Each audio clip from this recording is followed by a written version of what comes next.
बिस्मिल्लाहिर्रहमानिर्रहीम। Welcome to master Nadeem की दुनिया।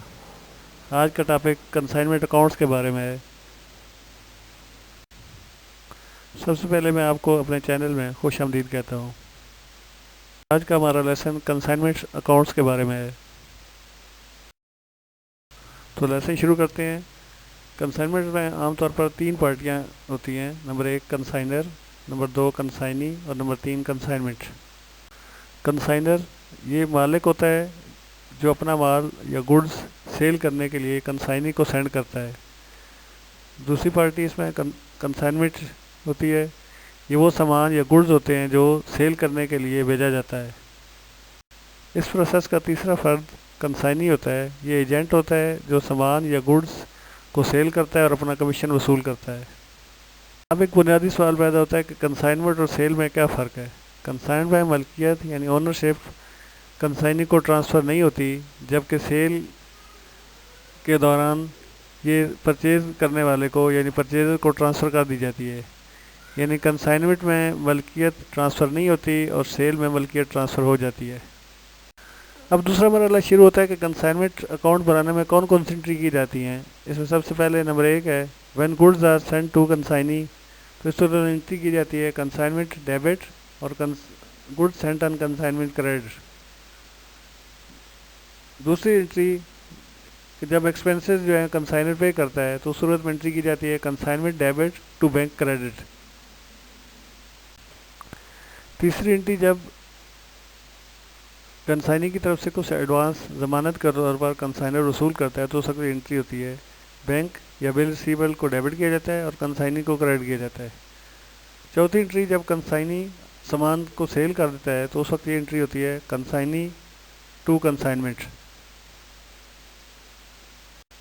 पांचवी एंट्री कि जब when commission is received by consignee यानी कंसाइनी कोई अपना कमीशन सेल के ऊपर अपना कमीशन वसूल करता है या डिडक्ट करता है तो उस सूरत में एंट्री होती है कंसाइनमेंट टू कंसाइनी। यानी कंसाइनमेंट को डेबिट किया जाता है और कंसाइनी को क्रेडिट किया जाता है।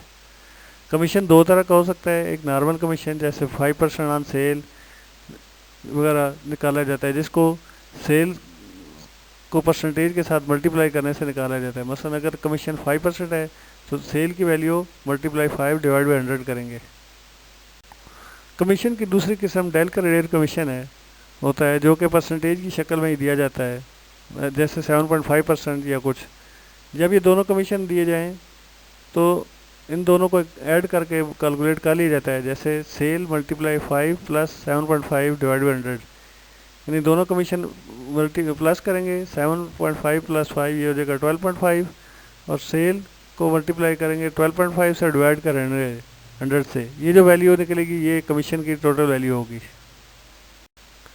छठा स्टेप आता है स्टॉक कैलकुलेशन का। स्टॉक कैलकुलेशन उस वक्त करनी पड़ती है जब कंसाइनी के पास कुछ सामान बच जाए, जैसे 500 बैग सेंड किए और 350 सेल हो गए तो 150 बैग का स्टॉक उसके पास बच गया। इस वक्त स्टॉक कैलकुलेशन इस तरीके से होगी।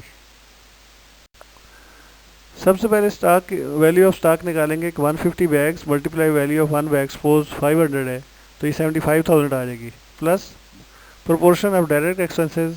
कंसाइनर के ऑल एक्सपेंसेस इसमें शामिल होते हैं और कंसाइनी के वो एक्सपेंसेस जो उस तक माल पहुंचने से पहले पहले होते हैं वो शामिल किए जाते हैं। सपोज कंसाइनर के एक्सपेंसेस 500 हैं तो ये फार्मूला होगा 500 मल्टीप्लाई 150 और 500 मीन्स के expenses multiply stock divided by total goods. Entry इसकी ये होगी stock on consignment to consignment.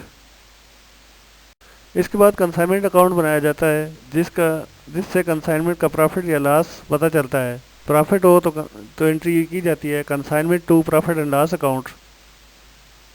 अगर लॉस हो तो profit and loss account to consignment की एंट्री की जाती है।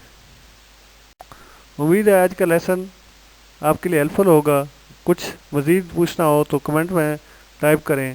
चैनल को लाइक, सब्सक्राइब और शेयर करना ना भूलें। टेक केयर, अल्लाह हाफिज़।